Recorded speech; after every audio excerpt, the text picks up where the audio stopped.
Hello students, I am Prashant Trivedi and today we all will continue with the theorems based on quadrilateral. The last theorem that we did in the previous lecture was theorem 8.8. We will start with midpoint theorem, that is theorem number 8.9 from NCERT. Midpoint theorem states that a triangle ABC is given and D and E are the midpoints of its two sides. If we join DE, then this line will be parallel to the third side BC and this line will also be half of line BC. Triangle की दो side के mid point को अगर हम join करेंगे तो वो line third line BC के पैरेलल होगी और वो उसकी हाफ भी होगी। ये हमको प्रूव करना है और हमको क्या गिवन है, what we are given, triangle ABC D AB का मिड पॉइंट है और E AC का मिड पॉइंट है। So given what we have to prove, this parallel to this and DE is half of BC. So before we do the proving, we all have to do the construction. So क्या construction करेंगे,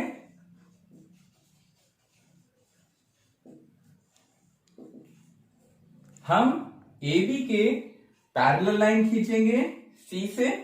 So we will construct a line C from C parallel to AB and we will produce DE.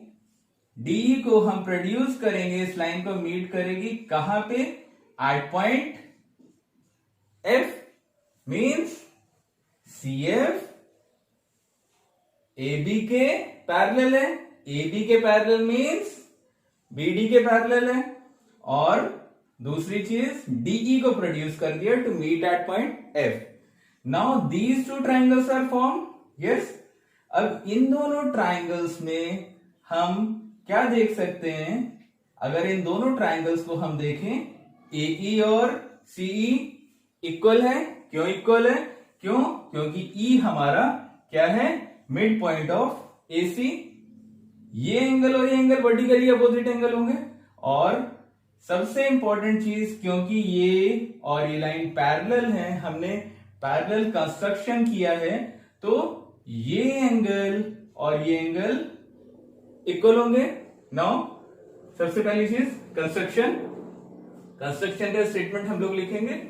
Draw CF parallel to AB. Second, produce किसको produce किया हमने, DE को. Produce DE, produce और extend, we can write both words, DE to F. Produce कर दिया इसको. Now we all have the proof. Let us take these two triangles. In triangle ADE and triangle ADE and triangle CFE. ADE and CFE. Done. In these two triangles, इसको हम नाम दे देते हैं ADE. Let this angle be 1, this angle be 2.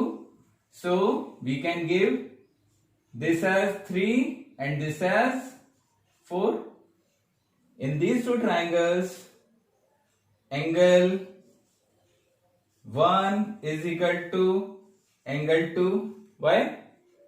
Because CF and AB, they are parallel, and if AC is transversal, then these two will form a pair of alternate interior angles.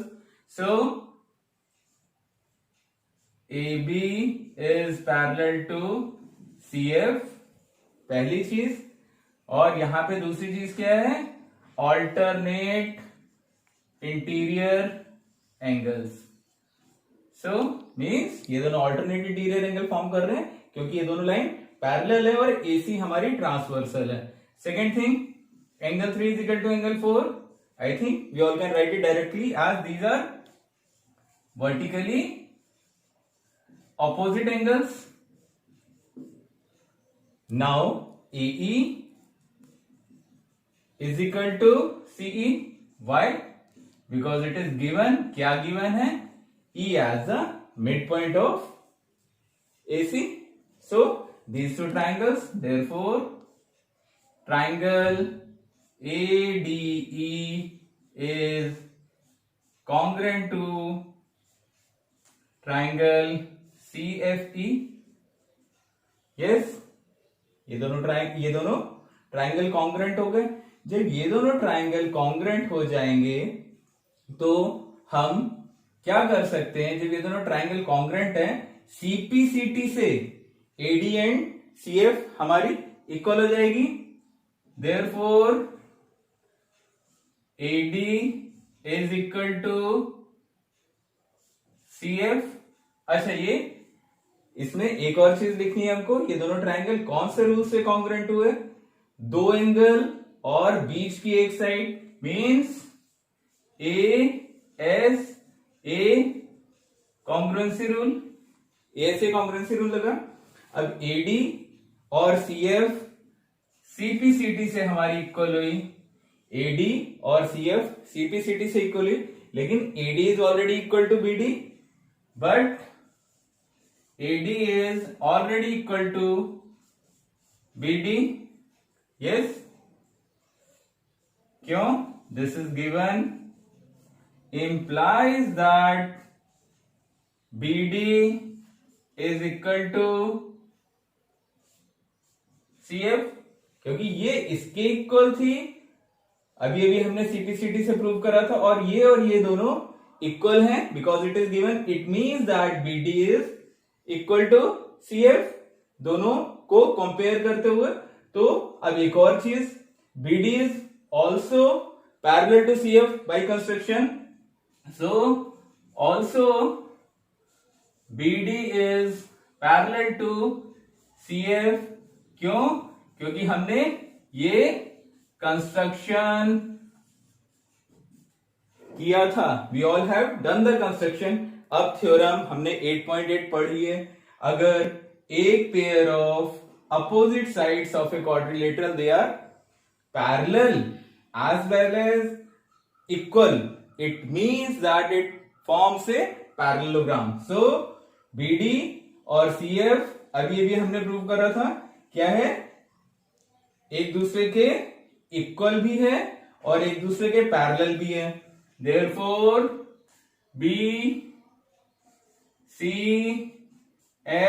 BCFD forms a parallelogram.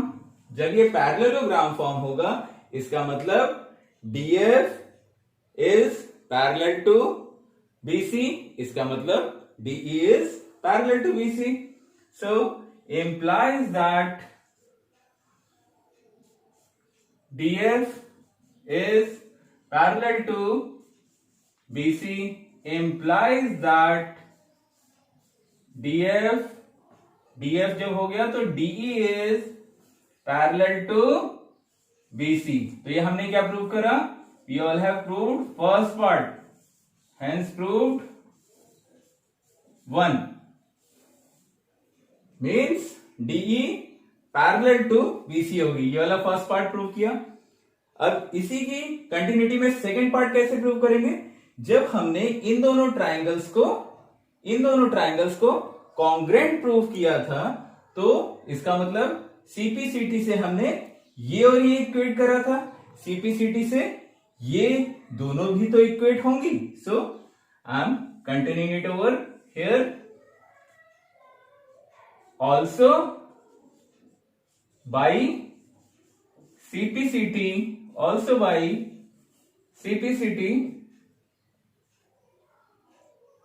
DE is equal to EF is equal to X. से हमने assume कर लिया DE और EF they are X. क्यों? ये क्योंकि CPCT से जब ये दोनों ट्राइंगल हमारे कॉन्ग्रेंट हुए थे, तो सीपीसीटी से DE और EF इक्वल हो जाएंगी. Now DF is equal to BC। क्यों? दोनों क्या फॉर्म कर रही हैं? Opposite sides of parallelogram. कौन सा पैरेललोग्राम? BCFD। ये दोनों अपोजिट साइड्स हैं पैरेललोग्राम की, तो यानी कि DF और BC इक्वल होगी।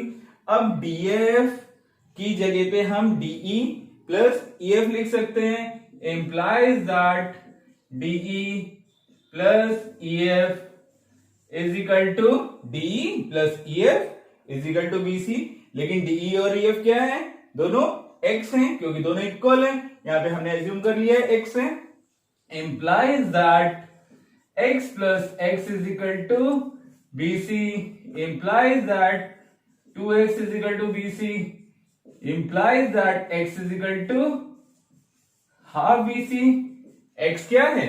यानी कि DE implies that DE is equal to half BC। तो हमने क्या प्रूव कर दिया? Hence proved second।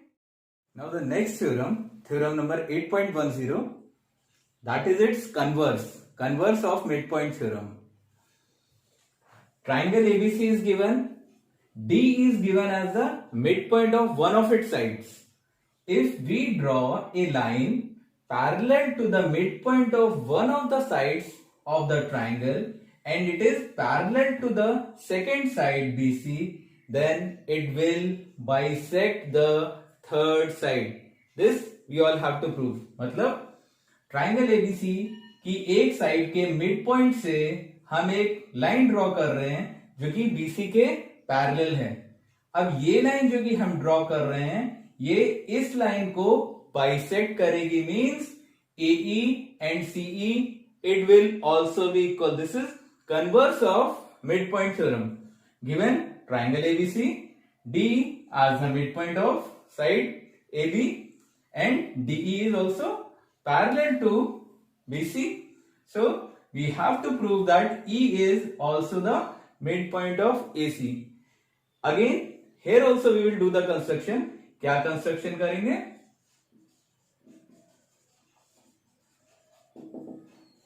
जो कंस्ट्रक्शन हमने मिड पॉइंट में की है वही कंस्ट्रक्शन इसमें करेंगे।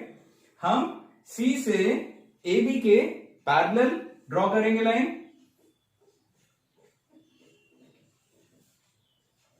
और DE को एक्सटेंड करेंगे, जिससे ये कहां पे मीट करेगी इस लाइन को? It will meet at point F। So what is the construction? Draw CF parallel to AB। Second, extend DE to F। ठीक। सो these two triangles are formed। ये दोनों ट्राइंगल हमारे फॉर्म हो जा रहे हैं। Now let us do the proving. as DE is parallel to BC, why it is given, implies that DF is parallel to BC। क्योंकि DF को हमने, DF कैसे फॉर्म है? DE को एक्सटेंड करने से। सो DF is parallel to BC। Also CF is parallel to AB, क्योंकि हमने कंस्ट्रक्ट करी है, इसका मतलब CF is parallel to BD। ये है बाई कंस्ट्रक्शन, क्योंकि हमने CF को AB के पैरेलल बनाया है, कंस्ट्रक्ट किया, और AB का ही पार्ट है BD, तो CF BD के पैरेलल है, as well as BC and DF they are parallel. दो पेयर हमारी अपोजिट साइड्स पैरेलल हैं। इंप्लाइज दैट BCFD क्या फॉर्म करता है? BCFD forms a parallelogram. अब जब BCFD हमारा पैरेललोग्राम फॉर्म कर रहा है, इसका मतलब BD and CF being opposite sides of parallelogram equal हो जाएंगी, implies that BD is equal to CF, क्यों? Opposite sides of parallelogram. जब ये दोनों अपोजिट साइड्स हैं लेकिन BD and AD they are equal as it is given. क्या given है? D हमारा मिड पॉइंट है AB का, तो also BD is equal to AD, क्यों? गिवन, क्या गिवन है? D as mid point. किसका mid point? D is mid point of AB, so implies that हमारी AD और CF इक्वल हो जाएगी, AD is equal to CF। अब इन दोनों ट्राइंगल्स में, now again we look at these two triangles, AD is equal to CF, just proof. So we'll specify the things now in triangle ADE and triangle ADE and triangle CFE. In triangle CFE, AD is equal to CF, just proved, हम लोगों ने prove करा। अब इन दोनों triangles में again we can say these two are vertically opposite angles, so 1, 2, so these two are vertically opposite angles. Angle 1 is equal to angle 2, I may write as vertically opposite angles। ये angle इसके बराबर, ये side इसके बराबर। एक और चीज हमको लिखनी है, let us see what the third thing can be.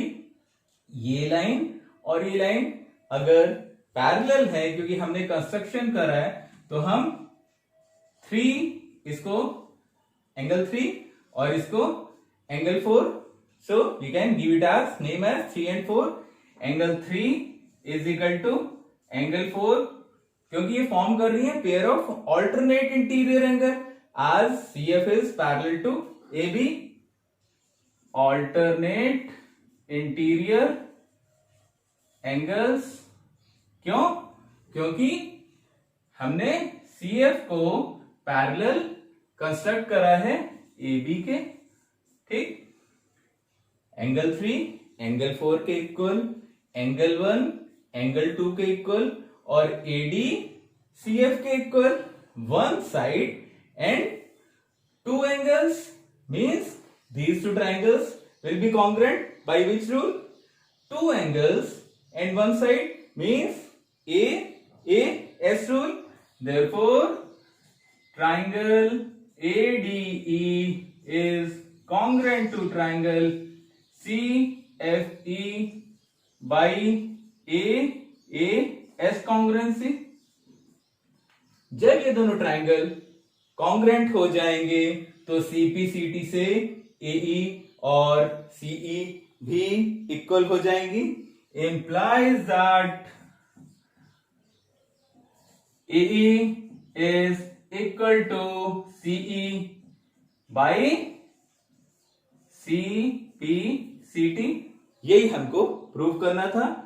That means we all have proved that E is the midpoint of AC, so implies that E is midpoint of AC. That is what we have to prove, hence proof done. Now after converse of midpoint theorem, we have intercept theorem. What intercept theorem states? There are 3 parallel lines L, M and N. If transversal line P it cut off equal intercepts at point, if it cut the parallel lines at A, B and C and it is cutting off equal intercept, means AB and BC if they are equal, if AB is equal to BC, then any other transversal, we have drawn other transversal as Q, then Q will also cut off the intercepts that will also be equal. Means Q is cutting these three lines at point D, E and F, then DE will also be equal to EF. That is intercept theorem. So again, in terms of statement, L is parallel to M is parallel to N. P and Q, they are transversals. P कहां पे cut कर रही है? At point A, B and C. And when P is cutting these three parallel lines, then AB is equal to BC. We are given with this. What we have to prove? Another transversal Q is cutting. We have to prove that DE is equal to EF. To prove this, we may do the construction. क्या construction होगा? हम A और F को join करेंगे. So we'll join A and F.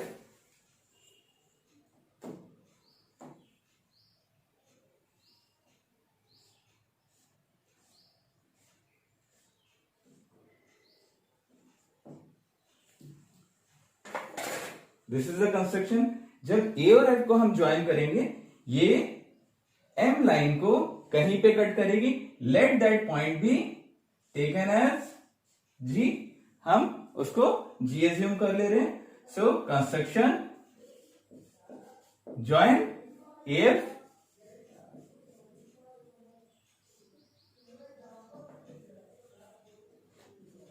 Intersecting. किसको intersect कर रही है? BE को. Intersecting BE at BE means M जो M हमारी पैरेलल लाइन है उसको कहां पे कट कर रही है? At point G. हमने स्पेसिफाई कर दिया BE लाइन को कट करेगी G पे.